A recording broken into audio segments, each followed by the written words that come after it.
मेरे साथ Republican party of Athawale के प्रदेश प्रभारी और यहाँ पर नदीम इकबाल जी मेरे साथ मौजूद हैं। और अभी ये काफ़ी चर्चित में रहे हैं कि रामचरितमानस को लेकर इन्होंने काफ़ी एक टिप्पणी करी है जिसमें काफ़ी ये उसमें चर्चित में आए। मैं इनसे पूछना चाहता हूँ कि आखिर रामचरितमानस के बारे में उन्होंने ऐसा क्या कह दिया जिससे मेरे चैनल पर बहुत मैं ये कहना चाहूँगा कि रामचरितमानस की कुछ लाइनों का विरोध करके वो धार्मिक ग्रंथ है और राजनीति को धर्म से अलग रखना चाहिए। जितनी भी धार्मिक किताबें हैं सब बराबर हैं, सबको सबका सम्मान करना चाहिए और एक दूसरे के मज़हब का सम्मान कराना चाहिए। यही हमारे हिंदुस्तान की खासियत है। और हिंदुस्तान एक गुलदस्ते की तरह है जिसमें बाबा भीमराव अंबेडकर के संविधान के अनुसार सारी कौमें, जाति, धर्म सब एक साथ रहते हैं। और इस्लाम में भी बताया गया है कि जिस हमारा धर्म हिंदुस्तानी है और जिस मुल्क हिंदुस्तान भारत में हम रहते हैं उसके हम नमक हलाल हैं और किसी भी धर्म के खिलाफ टिप्पणी, किसी भी धर्म के खिलाफ कोई अभद्र टिप्पणी बर्दाश्त नहीं करूंगा। और अखिलेश यादव जी से मेरा ये कहना है कि अगर वो अपनी नीति स्पष्ट करें और आकर के बताएं कि आज रामचरितमानस का विरोध कर रहे हैं, क्या हिंदुस्तान को पाकिस्तान बनाने के मूड में है। और तीसरे दिन उन्हें राष्ट्रीय महासचिव स्वामी प्रसाद मौर्य को बना दिया जाता है, ये क्या नीति है। अच्छा, मुझे एक चीज़ बताइए कि रामचरितमानस को लेकर जो अभद्रता की गई है, जो उसके जो बोल थे, उस बोल को लेकर ऐसी क्या चीज़ हुई है जो देखिए, विरोध करना लोकतंत्र का हिस्सा है, लेकिन किसी भी धार्मिक ग्रंथ का विरोध करना ये अपराध है। और मेरा ये मानना है कि स्वामी प्रसाद मौर्य जी को स्पष्ट रूप से सदन के अंदर आके जनता से, हिंदुस्तान की जनता से माफ़ी मांगना चाहिए, वरना मैं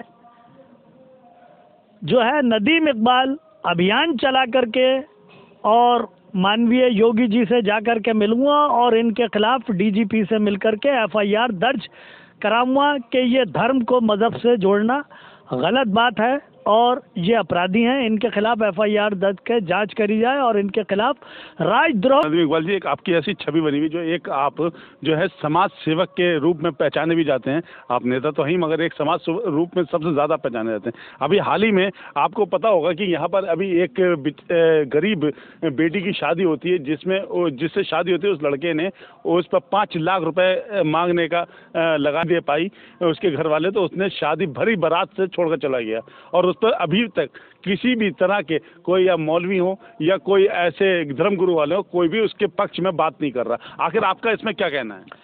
देखिए, मैं आपको बताना चाहूँगा कि कोई धार्मिक मुद्दा होता है तो हमारे मौलाना लोग उसके खिलाफ फौरी तुरंत बोलते हैं।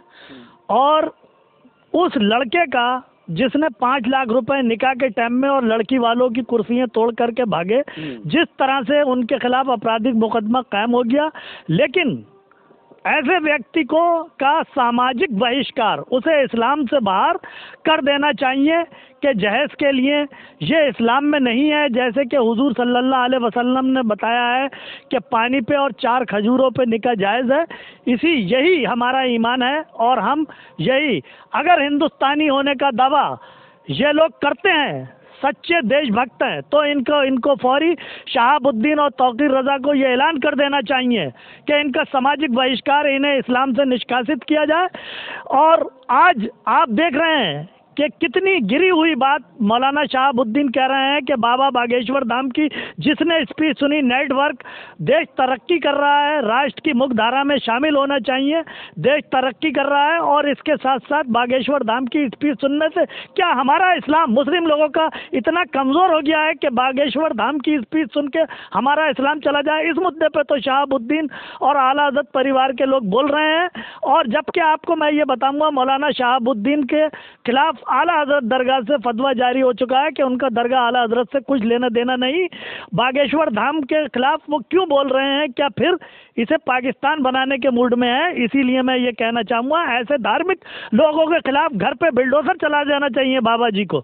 योगी जी से मेरी मांग है कि इनके घर पे बिल्डोजर चला के इनके खिलाफ जल्द से जल्द कार्रवाई कराना चाहिए।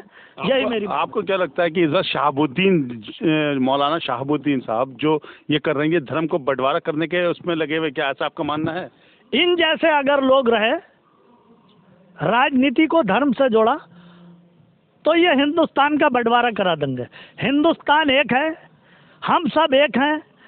हमारी एकता और तमीज़ विदेशों में पहचाना जाता है, यही मेरा मानना है। और इन्हें सबसे पहले आज ही ये काम करना चाहिए कि उस लड़के का सामाजिक बहिष्कार जो है वो एक कानून से अलग सज़ा है, अल्लाह की दी हुई सज़ा है। इसका इस्लाम से इन्हें खारिज कर देना चाहिए फौरी। इतना घिनौना अपराध है और मैं उस लड़की के साथ में हूँ।